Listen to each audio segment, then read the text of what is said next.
It's Berlin briefing time. Have you subscribed yet? If not, then consider this episode our pitch to you. Today we look at Germany's vital signs and ask whether the big reforms the government just put on the table will make the big difference they claim it will. Let's start with some baseline data on Germany. It's been seeing the longest period of economic stagnation since 1949. Growth forecasts keep getting corrected downward. And at 13%, confidence in Chancellor Merz is the lowest on record for any German chancellor and his government. Meanwhile, the far-right Alternative for Germany has soared to nationwide record highs at around 27% in the opinion polls. It's currently in the lead. So today we ask whether the long-awaited major reform packages the government just proposed can turn all of the above trends around. And we explain why anything else could spell a variation of disasters for Friedrich Merz's coalition government. Marcel Fratzscher is with us down the line. He's the president of the German Institute for Economic Research. And with me in the studio, straight back from the far-right Alternative for Germany party conference, is Matthew Moore. He's our AfD special correspondent, amongst other things. But Marcel, I want to start with you. We see a health reform that's pretty much done and dusted, although still some discussion, a pension reform proposal catalogue made up of 33 measures. It's still intact so far. And there's now this new programme for growth and employment. You've seen governments come and go, chancellors come and go here in Germany. Are you impressed so far with what you see? No, I hate to say it. I want to be an optimist. I don't like bashing or being too negative, in particular at this time when Germany is suffering from a mental depression, from an incredible pessimism. So let me start what the positive aspect is. The government shows it can take decisions, it can find a compromise within the coalition, that it tackles the difficult reforms, health, pension, labor market, taxation. These reforms are steps in the right direction, but they're very small steps, and small steps that will not be a game changer, will not be the foundation for a turnaround in first the economy to push lasting recovery and transformation. It will not heal the social divisions we have been seeing. It will not heal the political divisions. You mentioned the AfD, and we'll of course also talk about that in a while, what this means for elections in September and 3 years down the road. So these are reforms going in the right directions, but they're not going to be a decisive game changer that will now mean a turnaround. Well, if you speak to pollsters, there's not a direct correlation between the deliverables, the individual steps to reform, and the rise of the far-right Alternative for Germany. It's a bit more complex than that, but we will get to that in a short while. I just want to start with looking at what the German government, the German Chancellor Friedrich Merz, claims that his coalition has just done when presenting this package of reforms, which he says is designed to reignite the economy. Let's take a listen. We all agreed that things cannot continue as they have in the past. We all agree that the political center must show here and now that we are shaping our country, we are modernizing our country, and we are leading our country into the future. So, Marcel, I'm going to stick with you because you had this very negative take on all of this. Do you accept the claim that he is making that by demonstrating this unity of the so-called Grand Coalition, that this coalition has achieved something that, for instance, the Merkel government failed to achieve over more than a decade, which is to confront those deficits and reform head on? Partly, yes. Let's take the decision in March 2025 to have 500 billion extra money, 500 billion euros over 12 years for additional public investment. That is really a big change. the money has not been spent, it's not being spent enough. So the problem is more in the implementation. But certainly that is a reform that one of the four Merkel governments should have done, because we had this problem already 20 years ago, not just over the last few years. So this certainly is a step in the right direction. Now, in all fairness, one has to say we are in a completely different situation today than we were 10 years ago. The challenge from AI, from digitalization, but also from a completely new global environment with the trade conflict, with geopolitical conflicts in Ukraine and the Middle East, that's something new. My main point is we must stop to assign responsibility and have a blame game. Who is to blame for these difficulties? The Merkel governments didn't do their job. It's the government that should act. The single most annoying point for me in this debate is everyone is trying to pass on responsibility for the difficulties we have to someone else. The companies are saying it's not us. Even the automotive sector, the OEMs, which really should be humble about the mistakes they have been making, they point the finger at the government, say they should be doing, they're responsible for our problems, they should change. We see this, the blame game within across political parties. People have to take responsibility. So we have to face reality, and within a market economy, within democracy, people have to take responsibility. And that's kind of the point that I'm convinced we will not be successful with those reforms if companies, if civil society, if governments at the local, state or national level are not taking responsibility. It's interesting how you are actually framing this, because it feels like a not in my backyard kind of debate. We're seeing actually what are real cuts when it comes to health reform. People will also feel that partners will no longer be so easily be able to be insured just under one insurance, at least until children are 12. That will be for free, but after that it will cost extra. So it will cost people extra. I just want to do a quick run through what the key elements are that people actually feel. That will see a cost saving of some 16 billion euros. So that's real money that's being saved. But still, the government is now saying that this package of reforms will not be enough, not just in the health sector, but also when we talk about pension reform, there will be no effective cuts, but new ways of financing that will also tap into markets that will cost extra. And then we see this wholesale package, which is designed to reignite the economy, which will make it harder to call in sick. So these are real effects that people are feeling. What are they getting in exchange? Not much, too little. And that's the second big problem.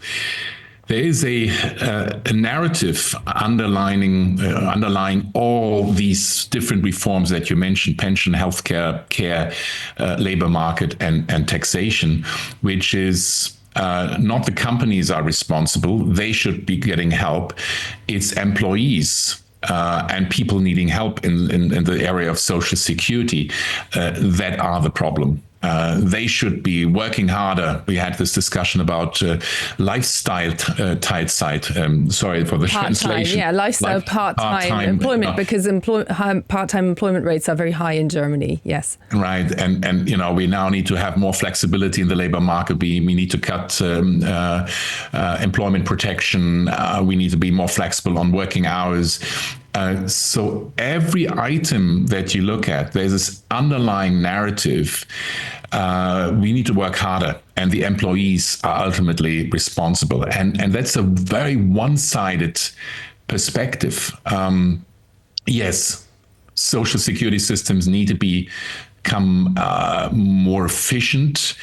But ultimately, what this government has not done is to say, let's look at the really strong shoulders, people with very high wealth, the corporate sector, what can they contribute? And you will not find much at all that they are contributing. So there is really this strong imbalance in the overall packages that the government is implementing. It has very much the print on from the Conservative Party, which has been campaigning last year with the argument social security is too expensive, we need to work harder, employees need to be more flexible.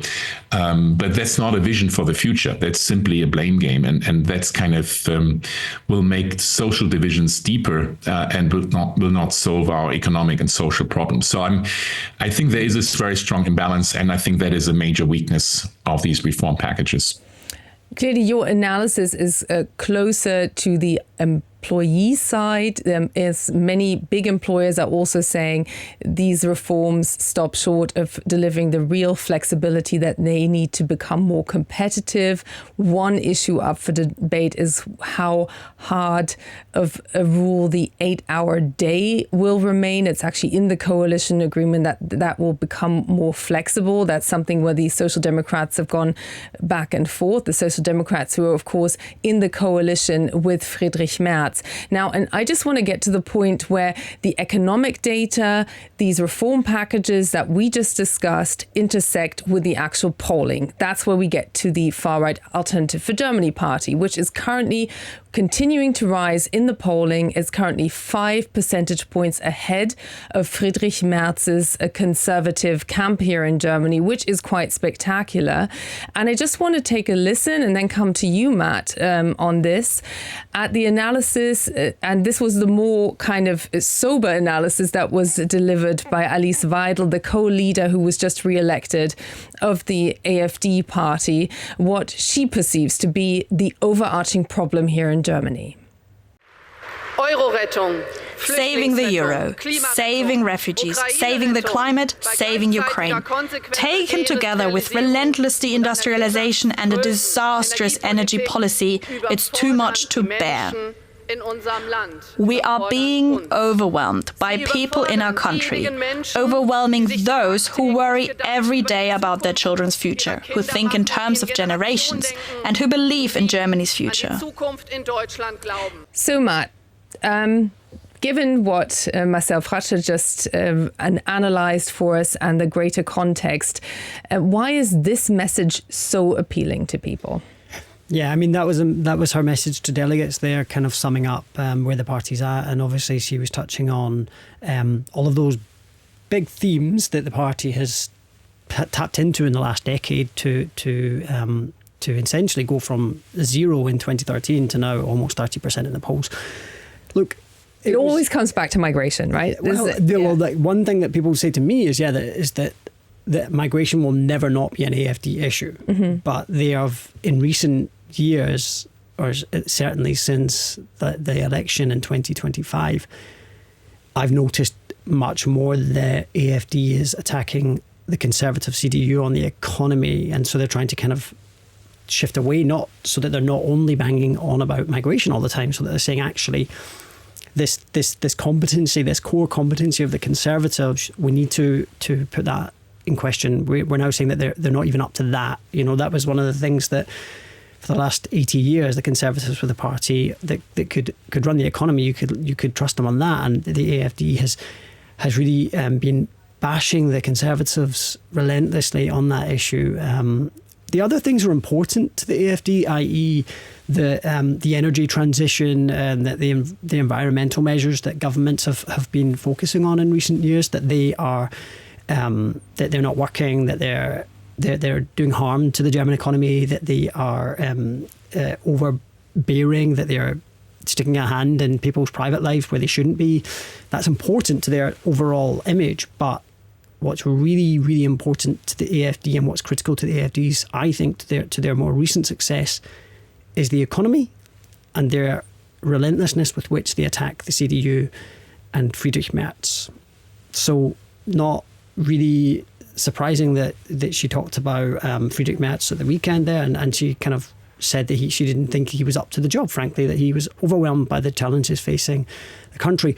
And which is why it's, when you listen to Marcel saying that these reform packages, that they that he doesn't think that they go far enough, in a way that attitude, whether, not to say that Marcel is wrong, but obviously the fact that you're not happy or you don't think they go far enough, and then that other people probably on the far right, on the far right of this country say that they're not good enough, it kind of leaves the people in the middle not knowing what to think, So it's like, are they enough? And I kind of wonder, Marcel, you mentioned the broadest shoulders bearing the biggest burden, that you felt that, I think that you were saying that the highest tax rate should maybe have been altered to bring in, to raise the highest level of tax. And I just wonder, what is that? Is that the only thing that you think that is missing, or what else? I mean, you say that businesses should do more, but I mean, obviously we hear that AfD is talking about this issue all the time, that businesses are overburdened by regulation and that taxes are too high on businesses. So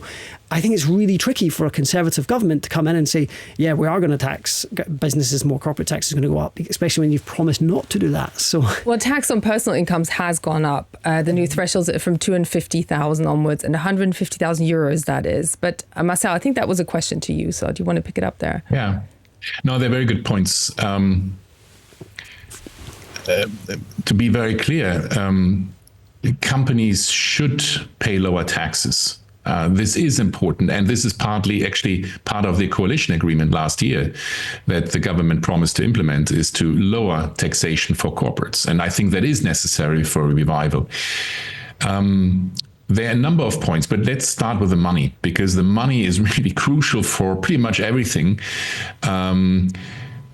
There is no country in the world that is taxing labor more and at the same time taxing wealth less than Germany. So we have very high taxation and social security contributions for people working. And if you look at taxation of wealth, Germany is really very close to the bottom of all countries in the world.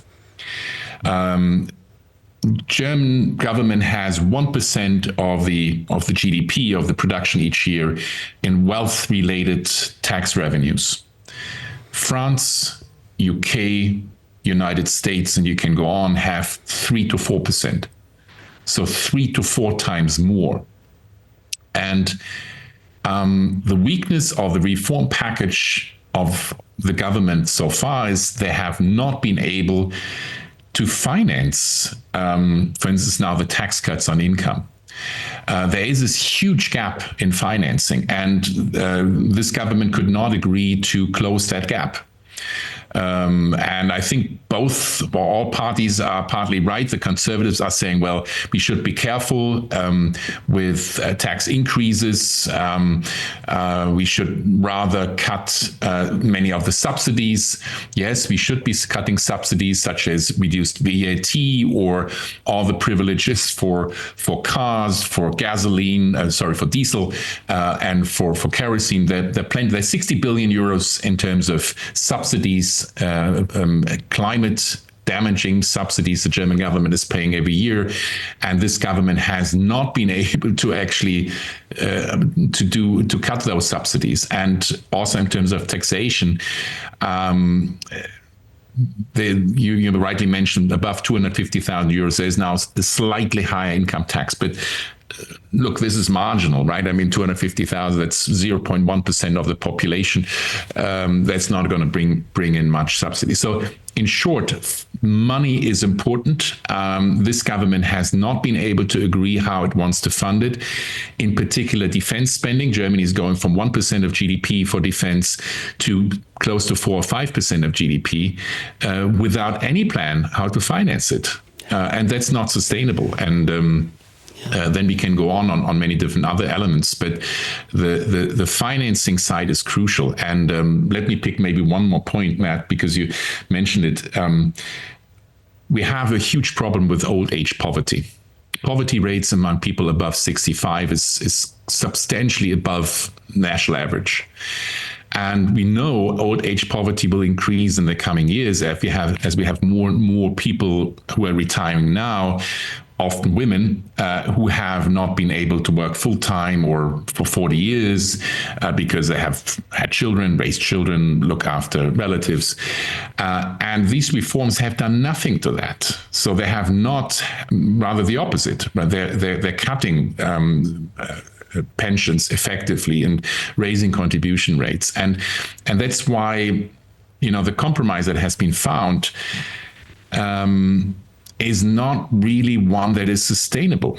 We are going to debate again in 3 years' time or 4 years' time of how that problem, how it can be solved. So in short, I think I would have wished the government had more courage to have real changes in the systems of taxation, of pension, of health, but they have tried to make marginal changes to the existing systems, but that will not be enough. But this is an interesting one because this is about generational solidarity, where there's only talk about solidarity between the young and the old when you have huge discrepancies between the aging and older generation, between East and West. And that was not addressed at all, although we no longer see rises in pensions pegged to rises in wages and income. So that was a slight liberation moment there for the dynamic of pensions. But Germany, of course, being very late to the party to actually invest in a pension fund that creates its own revenue. So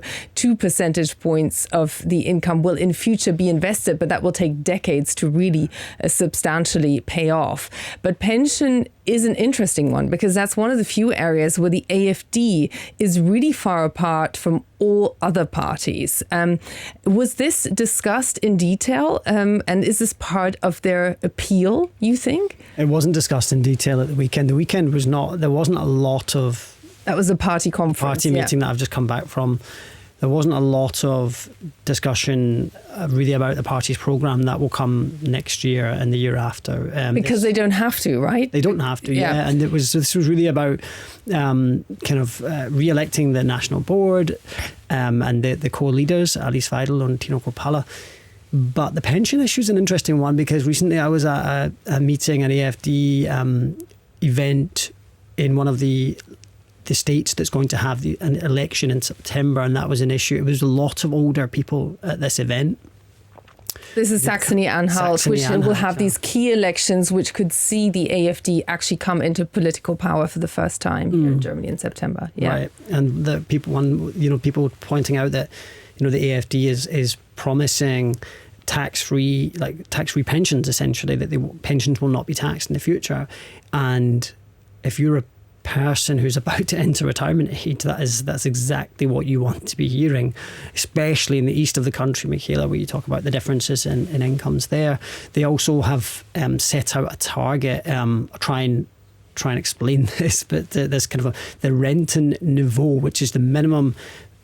Essentially, they want to raise the minimum percentage pension, and they want it to be 70%, and that's a huge difference that at the moment the taxpayer is paying for in Germany, and so that's often used against the AfD because people say it's not financeable, that it's fiscally illiterate. Interestingly, a couple of weeks ago, when the Pension Commission announced their reforms, their proposals, Alice Weidel said that among those reforms was the suggestion that 70% that the AfD has long called for was one of the aspirations of this pension commission. Now, the AfD has long said that 70% number, which is vast, is a kind of long-term goal. But she said, look, we've been vindicated. You've been kind of vilifying us for years, saying that we're not talking sense and that we're lying to voters and we're peddling populism. But now, look, this is now being pushed by the Pension Commission. So that helps the AfD in a way. But I think, it's a long way away to find the money to get to that level. But the interesting point really is, why does the AfD not have to do the maths? Because we saw this this party gathering. Alice Weidel was re-elected overwhelmingly. It was in Thuringia, where the regional leader can be legally referred to as a fascist and a Nazi because he's a former history teacher, but he's kind of talked down the Holocaust and the German responsibility, collective responsibility for it several times over. So, and also, the Office for the Protection of the Constitution here suspects that around 40% of members of the AfD are leaning toward the extreme right. So why does Alice Weidel feel so emboldened and doesn't feel like she needs to go into the nitty-gritty of the numbers here? Yeah, I mean, it's easy to sit on the sidelines and make lots of big promises to voters. It's very different when you have to make the numbers add up. It's also different if you're ever in the position where you're like the parties in government now, where you don't have an outright majority and you have to make compromises. Which is what makes it so challenging for the current government. Actually, is this that they do often have to break promises that they've made in election campaigns. Friedrich Merz said in the election campaign, I don't want to raise taxes. And here he is saying, we will raise taxes. And so his voters will have to decide whether he made the right decision, and his supporters will do that. But meanwhile, Alice Weidel is sitting on the sidelines saying, that Friedrich Merz has broken his promises.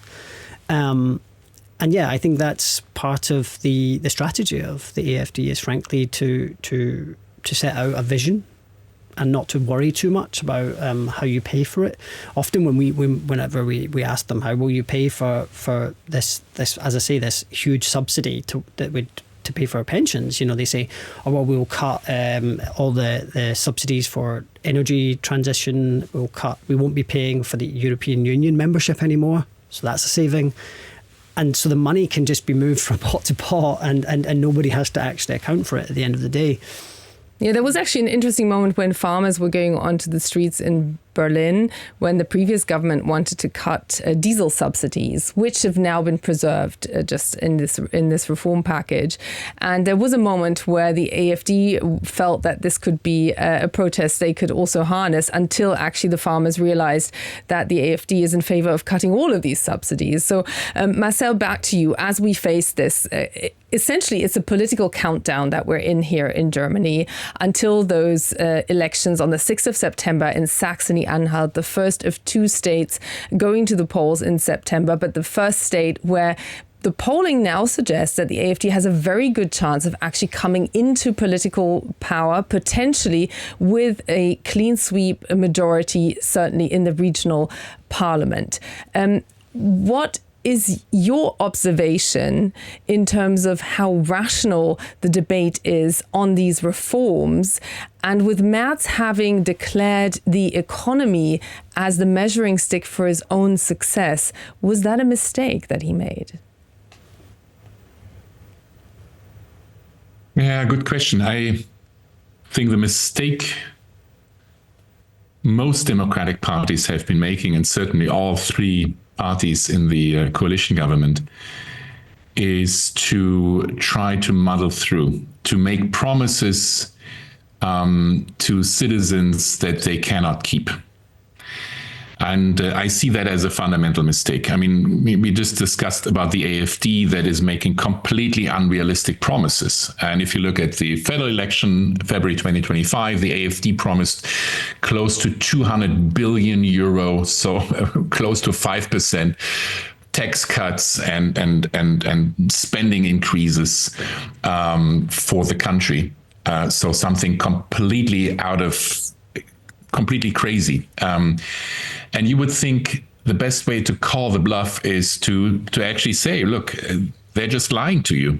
They're not honest. I mean, they want to cut the state. They want to have lower tax income, and at the same time spend a lot more money. That doesn't add up.